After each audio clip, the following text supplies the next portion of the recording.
তো মোটামুটি আমাদের সকালবেলা আজকে সবার খাওয়া দাওয়া হয়ে গেছে, খালি ওই একজন বাকি আছে ম্যাডাম আমাদের। বাবা খেয়েছে, আমি খেয়েছি, আমার সোনা খেয়েছে। গুড মর্নিং বলো সবাইকে। গুড মর্নিং বলো সবাইকে। আর তুমি বলো গুড মর্নিং। Good morning. সবাই কেমন আছো? সবাই কেমন আছো? আমাদের ভিডিওটা দেখবা। তোমার আমার ভিডিও দেখবা? তো যাই হোক, খাওয়া দাওয়া তো কমপ্লিট। আবার দুপুরে কী খাবো সেই চিন্তা, কারণ শাশুড়ি নাই না বাড়িতে। উনি থাকলে তো ধরো রান্নাবান্না খাওয়ার চিন্তা আমাদের থাকে না, কী রাঁধবো কী খাবো। তো সেই চিন্তাটা আছে মাথায়, দেখা যাক কী রান্নাবান্না হয়। কিছুই নাই, মাছালা তো আজকে আসেও নাই। ঠান্ডা পড়েছে, হয়তো মাছলাটা বউ নিয়ে ঘুমাচ্ছে সব মাছলাটা। তো চলো টাটা। এই মাছগুলো দেখে আমি তো ভীষণ খুশি, কারণ অনেক দিন পর এরকম মাছ হলো, কিন্তু কমসে কম 6-7 মাস পর। মানে আগে একদিন মা নিয়েছিল, রাস্তায় এসছিল, সেই খেয়েছে, আর আজকে খেলাম। মাছগুলো কিন্তু দিয়েছে আমাদের খুব স্পেশাল একজন। রান্না বসিয়েছি, এখানে জল দিয়েছি শুধু, এখনো ভাত বসাইনি। আর এখানে মাছটা ভাজছি। আর মাছগুলো জানো, অনেকদিন পর এরকম ধরনের মাছ পেয়েছি। এটা মাছটা দিয়ে গেছে মানে আমার ননদের শ্বশুরবাড়ি থেকে এসছে, মানে ওদের এখানে খালের মাছ, বিলের মাছ ধরে কেটে বেছে ধুয়ে টুয়ে দিয়ে গেছে। এই যে আর একটু আছে, আমি ফ্রিজে ওটা রাখছি, কালকে খাবো। এখানে চাল ভিজিয়ে রেখেছি, আর রান্না হবে এই যে পালং শাক দিয়ে। পালং শাক দিয়ে এই ধরনের মাছ কিন্তু ভীষণ ভালো লাগে, আমার তো ভালো লাগে, তোমাদের কার কীরকম লাগে আমি জানি না। আর রান্না করবো এই যে সিম কেটে রেখেছি, সিম দিয়ে আলু দিয়ে একটু মশলা দিয়ে রান্না করবো। একটু সিমগুলো আমি গোটাই রেখেছি, কারণ সিমটা নষ্ট হয়ে যাচ্ছে, অনেক দিন ধরে আছে, তা ভাবলাম এটা দিয়ে একটু মশলা করে বানাই, ভালো লাগবে। তো যাই হোক চলো রান্নাটা বসাই। মাছটা প্রথমে ভেজে নেব। বাড়িতে লঙ্কা ছিল না, তো ভাবলাম যাই লঙ্কা নিয়ে আসি গাছ থেকে। আর কদিন ধরে 2-3 দিন ধরে গাছ থেকে ছিঁড়ে ছিঁড়ে খাচ্ছি। এখানে দেখতে পাচ্ছ কিছু পুচকি লঙ্কা হয়েছে, আর ওইদিকে আছে কালো লঙ্কা, সেগুলো আনবো। ভীষণ ঝাল, কিন্তু দেখতে এরকম হলে কী হবে, ভীষণ ঝাল আর খুব ভালো খেতে, জানো তো লঙ্কাগুলো। মানে গরম লঙ্কা তুলে নিয়ে এসেছি, দেখতেই পাচ্ছ ছোট্ট ছোটো লঙ্কা, কিন্তু ভীষণ ঝাল জানো তো এই লঙ্কাগুলো। তো পেকে পেকে গেছে, তার জন্য তুলে ফেলতে হলো, নালে মানে এগুলো আর বড়ো হবে না, পেকে গেছে ওর জন্য খুব ঝাল। তো বাড়িতে আজকে লঙ্কা নেই, তো গাছের লঙ্কা দিয়েই রান্না হবে। মাছটা প্রায় হয়ে এসছে, একটাবার করে উল্টে দিয়েছি।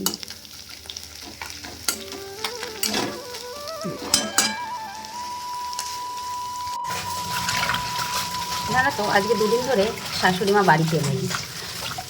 বাড়ি থাকলে এটা একটা কথা শোনায় দেখে কত অভিযোগ করি, কিন্তু যখন না থাকে না, তখন মনে হয় কি ভালো লাগে না। যেরকম বাপের বাড়িতে মা না থাকলে ভালো লাগে না, সেরকম শ্বশুর বাড়িতে শাশুড়ি না থাকলেও কিন্তু ভালো লাগে না। মনটা বড্ড খারাপ, বরটা নেই, মানে বাড়িটা হালকা পাতলা হয়ে আছে। তো আজকে দিদিরা বলছিল আমি আসবো, ঠিক আছে। তো বলছে আমার ননদ বলছে আমি কিন্তু ডাকিনি, ওরাই আসছে। বলছে আসো দিদিভাই, ভালো লাগছে না, কদিন ধরে মন মেজাজ খারাপ, তোমরা আসলে বেশ ভালোই লাগবে, একটু হাসাহাসি হবে, একটু আড্ডা হবে। তো মাছটা মোটামুটি ভাজা হয়ে গেছে, কিছু মাছ আমি ভেজে ওইদিকে রেখে দিয়েছি।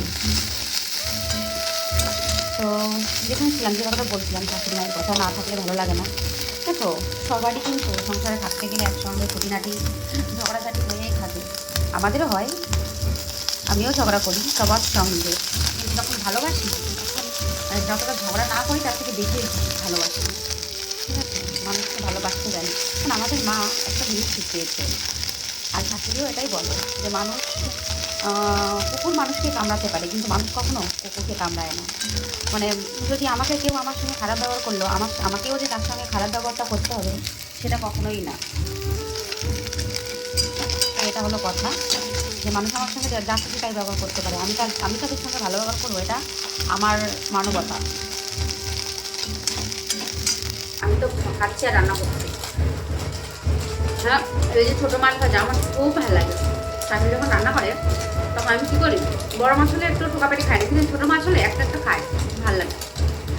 আমার সোনাটাও সেমন হয়েছে, খুব মাছ ভাজা, বড়টাও তেমন, খাওয়া দাওয়া কিন্তু খুব মায়ের মধ্যে হয়েছে দুটোই। সত্যি কথা দারুণ, আমি তো খুশি হয়ে গেছি বেঙ্গুলের উপর, মাছগুলো এনেছি তাই। একটু মুচমুচে করেই ভাজলাম জানো তো, কিছুটা রেখে দেবো ভাজা খাবো, আর কিছুটাতে তরকারি হবে।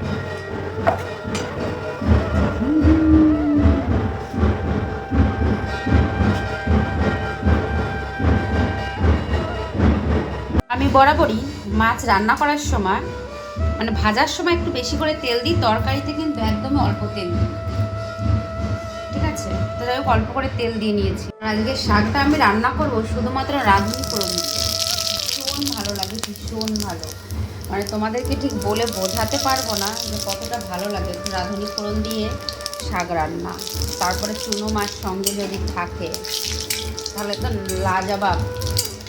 এদিকে আমার ভাতটাও কিন্তু মোটামুটি হয়ে এসেছে। তো যেখানে ছিলাম, দিদি বলতে আমার পিসি শাশুড়ির মেয়ে, বুঝেছো? মানে ওরা আসলে একটু এদিকে ওদিকে ঘোরাঘুরি হবে, নিজেরা বাড়ি থাকলে তো কোথাও যাওয়া হয় না। তো অন্তত বাড়িতে লোকজন যখন আসে তখন একটু সবাই মিলে আড্ডা ফাড্ডা মারি, ঘুরতে যাই, বেশ ভালো লাগে। হয়তো অনেক সময় রাগ করে বলি কারোর সঙ্গে মিশবো না, কোথাও যাব না, কিন্তু আবার কি জানো তো, মনটা আবার সেই কেমন লাগে যে হ্যাঁ কারোর সঙ্গে, ওরা তো আমার বাড়ির লোকই। আজকে আমার ফ্যামিলিতে বলতে তো আমরা ফ্যামিলিতে 5 জনা মানুষ, কিন্তু ওরাও তো আমার ফ্যামিলিরই লোক। সবাই ভালোবাসে, একসঙ্গে ঘুরি, একসঙ্গে থাকি। তো যাই হোক, শ্বশুরবাড়ির মানুষ হলেও যে পেছনে আমাকে কে কী বললো বলতেই পারে, আমি কখনো অন্যায় করলে বলুক, সেটা আমার কোনো ব্যাপার না, বলুক। আমি অন্যায় না করলে তো কেউ বলবে না, আমি যদি কিছু করি তাহলেই তো আমাকে বলবে সবাই। তো সেটা নিয়ে আমার মানে কোনো প্রবলেম হয় না এখনো পর্যন্ত। তো মিশি সবার সঙ্গে, প্রচুর মানে এনজয় করি। নিজের বাপের বাড়িতে যতটা সবার সঙ্গে না মিশেছি ভালোভাবে, সবার সঙ্গে না ঘুরেছি, শ্বশুরবাড়ির সঙ্গে মানে ততটা মিশে গেছি আমি। এই যে মোটামুটি মাছটা কিন্তু আমার ভাজা হয়ে গেছে। আর এইখানে আমি মশলা করে নিয়েছি, একটুখানি সর্ষে দিয়েছি, মশলাটা রেখেছি করে ওইটা রান্না করবো বলে, দারুণ করে রান্না করবো আজকে, একটু বেশি করে তেল দিয়ে। তো এদিকে আমার ডাল হয়ে গেছে, লঙ্কা দেবো, তারপরে মাছ দেবো, তারপরে শাক দেবো। তো চলো মানে লঙ্কাটা ফেড়ে দিই, ফেড়ে মানে চিড়ে দিই, যেটা আমাদের ভাষা। মোটামুটি 1:30 বাজে। আর সকালবেলা তো বাসি ভাত খেয়ে নিয়েছিলাম ফ্রাই করে, বাবাকে দিয়েছি, আমি খেয়েছি, ওনাদের জন্য রেখেছিলাম তুলে, ও খেয়েছে। তো যাই হোক, এই যে দেখতে পাচ্ছ এখন মাছটা আমি দিয়ে দেবো, ওপরেগুলো রেখে তলাগুলো ঝুলে দিই। তরকারিতে একটু বেশি করে দেবো, কিছু অল্প কিছু রাখবো ভাজা খাওয়ার জন্য, যে যে খাবে সে খাবে, 3 জনা খেয়ে নেবো। তো মোটামুটি পালং শাকের তরকারিতে কিন্তু অল্পই ঝোল দিতে হয়, ভালো লাগে, বেশি ঝোল দিলে কিন্তু ভালো লাগে না।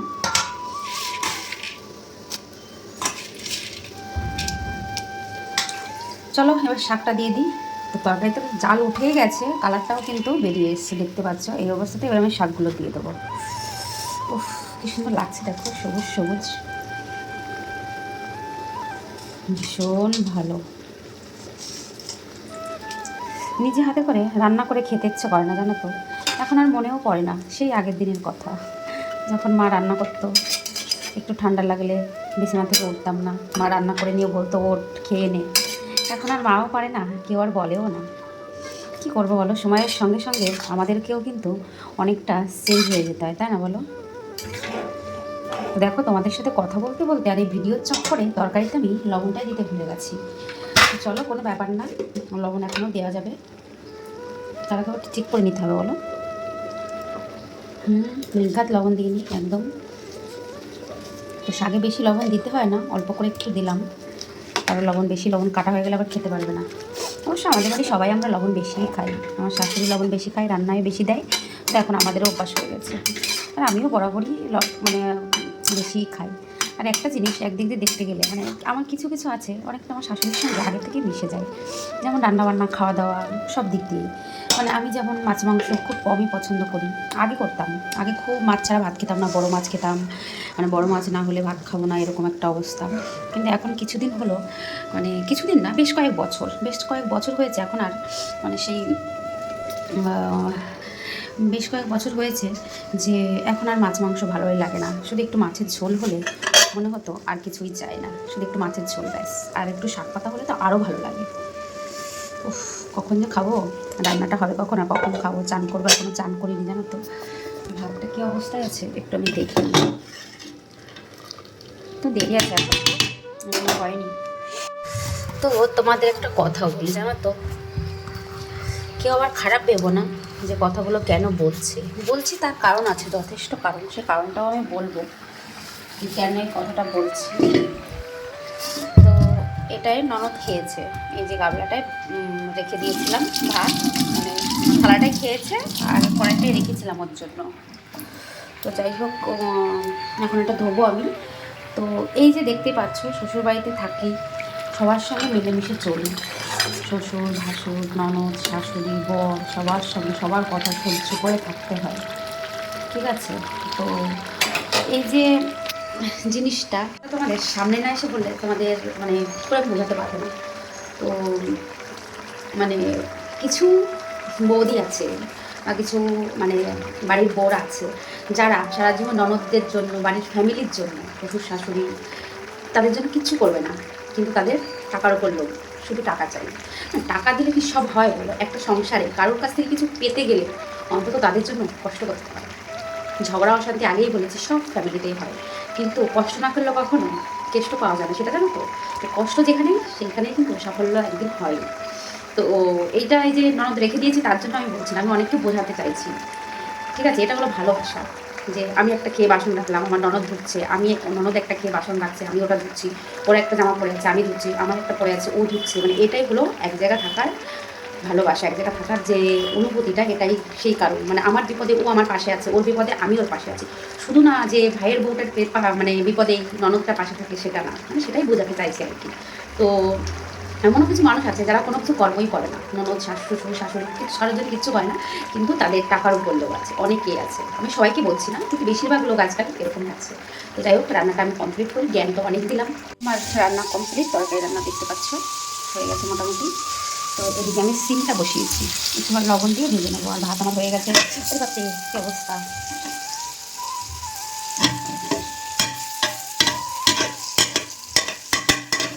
ভাতটা ছড়িয়ে গেল, পরে আমি ঠিক করে নিচ্ছি, আর এখানে আলুটাও ভেজে নেবো আলাদা করে।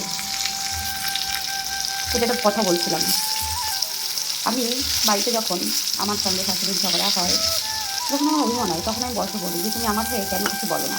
বলি, সব মেয়েরা যেমন বলে আমিও বলি। আর যখন আমার খুব ভালো মন থাকে, যখন আমি নিজের বিবেক থেকে কথা বলি, তখন আমি বরকে একদিনই বলে রেখেছি, বাবু যতই মায়ের মধ্যে আমার মধ্যে ঝগড়া আসুক লাগুক না কেন, আমি সেটা, উনি আমাকে একটা ফালতু কথা বলে সেটা আমি বলবো, যা বলার তুমি কখনো আমার হয়ে কিছু বলবে না। তো ও কখনো, মা আমার মধ্যে আমাকেও কিছু বলে না, মাকেও কিছু বলে না, দুজনে যখন ঝগড়া করি দুজনকেই চুপ করতে বলে। তো এই কথাটা আমি কেন বলেছি জানো? কারণ একটা মা সারা জীবন তার কত শখ আহ্লাদ, কত কিছু বিসর্জন দেয় একটা সন্তানের জন্য, সেটা আমার থেকে বেশি ভালো কেউ জানে না, ঠিক আছে? আর একটা সংসারের জন্য, একটা ছেলে নাতি, মানে এদের জন্য যা একটা মা ভালো, হয়তো তাও অন্য কেউ ভালো না। কারণ এই জিনিসটা আমি দেখে এসেছি, আমার আগের শাশুড়ি আমার সঙ্গে খারাপ ব্যবহার করেছে, সেখান থেকে তো আমি বেরিয়ে চলে এসেছি, কিন্তু আমার সন্তানটা এখনও সেখানেই আছে। তাকে আদর করা, আদর যত্ন করে তাকে খাওয়ানো, রান্না করা, এখনও পর্যন্ত মানে সব কিছুর আগে আমার ছেলেই থাকে। তো এইগুলো দিক দিয়ে আমি বুঝি যে তারা আমার সঙ্গে খারাপ ব্যবহার করেছে, ঠিক আছে, তাদের বোঝার ভুল ছিল, আর আমারও তখন বোঝার ভুল ছিল, তার জন্য আমি বেরিয়ে এসেছি। যদি এখনকার মতো বুদ্ধি থাকতো তাহলে হয়তো আমি বেরিয়ে আসতাম না, এটাই হলো সত্যি কথা বা মেন কথা। এখন যতটা বুঝি, তখন আমি বুঝতেই পারতাম না বা বোঝার মতো ছিল না, তখন অল্প বয়স ছিল, তাই আমি বুঝিনি। কিন্তু আজকে যেমন সংসারের সমস্ত কিছু প্যাচগোছ, সংসারে থাকতে গেলে কী করতে হয়, কীভাবে চললে সবার মন পাওয়া যায়, সব কিছু বুঝি, কিন্তু তখন বুঝতে পারতাম না, জানো তো? তো কী করা যাবে, সব কিছু আমি এখনও পর্যন্ত আমার নিজেরই দোষ দিই, আমি অন্যের দোষ দিই না কখনো, সব আমার নিজের কপালে যাচ্ছিল তাই হয়েছে, লোকের দোষ দিয়ে কিচ্ছু হবে না। তো এইগুলো আমি কাউকে কিছু দিন করে বলছি না, আমি এগুলো বললাম কেন, আমার নিজের কথা দিয়ে আমি বলছি, কারণ আমার নিজের বিবেক বুদ্ধিতে যতটা যায় আমি ততটাই বলি।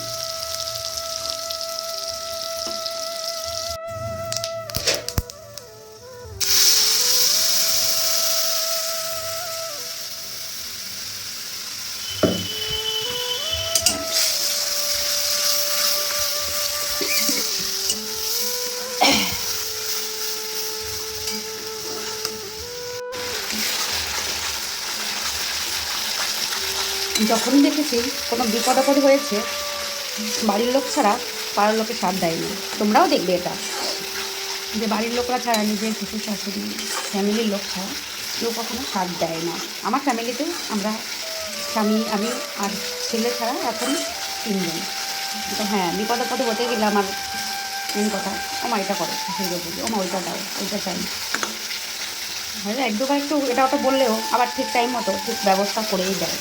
তো এই জিনিসটা যারা বোঝে তারা কখনো নিজের লোককে ছাড়া পাড়ার লোককে বিশ্বাস করবে না। আমি একটা টাইম করেছি এটা, যখন আমার অল্প বয়স ছিল, পাড়ার লোকের কথা শুনে নিজের সংসারটা নষ্ট করেছি, নিজের বুদ্ধিতে না পেয়ে লোকের কথা শুনে শ্বশুর শাশুড়ির সঙ্গে ঝগড়াও করেছি, তারা কিছু বললে সঙ্গে সঙ্গে প্রতিবাদও করেছি, আজকে হয়তো তাই সংসারটা নষ্ট হয়ে গেছে। কিন্তু এখন যে জায়গায় আছি, যতটা বুদ্ধি আমার হয়েছে, এখন আমি মন মানে মেন কথা, আমি কারোর কথা, পাড়ার লোকের কথা আমি শুনি না, আমার নিজের ফ্যামিলি ছাড়া।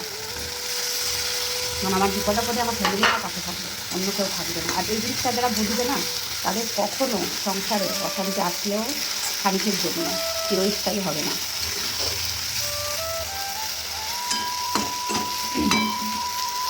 রান্না কমপ্লিট, আর আমি চান করে রেডি হয়ে চলে এসেছি। এখন আমি সবার আগে বাবার জন্য খাবার বেড়ে নিয়েছি, কারণ রান্না হলে আমি সবার আগে বাবাকেই খেতে দিই, কারণ যেহেতু বাবা থাকে পাশে, আর বাড়ির বড়রা থাকলে আমরা নিজের আগে খেয়ে নেবো, সেটা আমারও মনে হয় যে যখন বাবা আছে তো বাবাকে দেওয়াটা উচিত, আমার মনে হয়। তো তার জন্য আমি বরাবরই রান্না হয়ে গেলে বাবা বাড়ি থাকলে আগে বাবাকে বেড়ে তারপরে নিজে খেয়ে নিই। তো যাই হোক, এই দেখতে পাচ্ছ বাবার খাবারটা পুরো রেডি করে দিয়েছি, এখন বাবাকে খেতে দিয়ে দেবো। মোটামুটি বাবাকে খেতে দিয়ে তারপর আমি খেয়ে নেবো। ননদ ওকে বলেছি, ও এখন খাবে না, ও গেছে হচ্ছে বান্ধবীর বাচ্চা হয়েছে সেখানেই দেখতে গেছে, হসপিটালে গেছে, তো ওর খেতে টাইম লাগবে আসতে। আর ছেলেকেও খাওয়াবো, ছেলের দুধটা গরম বসিয়েছি, যেহেতু ঘষে দুধ দিয়ে যায়, একটু বেলায় হয় দিতে, তো আজকে আরও বেলা হয়ে গেছে, কারণ ঠান্ডা পড়েছিল। এখন আজকে তো সারাদিন রোদ ওঠেনি, এত প্রচণ্ড ঠান্ডা পড়েছে কী আর বলবো। তো তার জন্য আর আজকে সকাল সকালে ঘোষ আসেনি, তো এখন এই দুধটা আসলো, তো আমি দুধটা গরম বসিয়ে মানে জাল ছেলের দুধটা বসিয়ে দিয়েছি। তো ভাবলাম ওকে খাওয়ানোর আগে আমি একটু খেয়ে নিই, কারণ ওকে তো সকালবেলা খাইয়েছি, আমরাও খেয়েছি অবশ্যই, কিন্তু ওর দুধটা হতে টাইম লাগবে, আর খাবারও খেয়েছে, যেহেতু ভেন্ডুল খাবার এনে দিয়েছিল সেটাও খেয়েছে, তা ভাবলাম ওকে খাওয়ানোর আগে নিজে একটু খেয়ে নিই, যেহেতু পছন্দের মাছ, আর আমার তর সহ্য হচ্ছে না, মানে মনে হচ্ছে আমি কখন খাবো কখন খাবো। তো বাবাকে খেতে দিয়ে আমিও চট করে বসে গেছি খেতে, আর ওইখানে নিচু করে বসে তো খেতে ভালো লাগছিল না, তো ভাবলাম থালাটা একটু উঁচুতে কোলের উপরে নিয়ে বসে বসে আরাম করে খাই। যাই হোক, আজকে নিচেই বসে আরাম করে খাচ্ছি, বাইরেই বসি, কিন্তু আজকে বাইরে প্রচণ্ড ঠান্ডা, আর এই ঠান্ডার ভিতরে বাইরে বসে খাওয়া ভালো লাগছে না, সিঁড়িতেই বসি রোদ থাকলে। তো আজকে যেহেতু রোদও নেই, ওর জন্য ঘরেই বসে গেছি খেতে। তো আজকের মতো টাটা, সবাই ভালো থেকো, সুস্থ থেকো, আর এখন থেকে ডেলি ব্লগ সবাই পাবে, অবশ্যই পাবে। যারা এখনও চ্যানেল মানে আমার ইউটিউব থেকে দেখছো তারা চ্যানেলটা সাবস্ক্রাইব করে নাও, আর যারা ফেসবুক থেকে দেখছো তারা পেজটাকে ফলো করে নাও। তো টাটা, সবাই ভালো থেকো।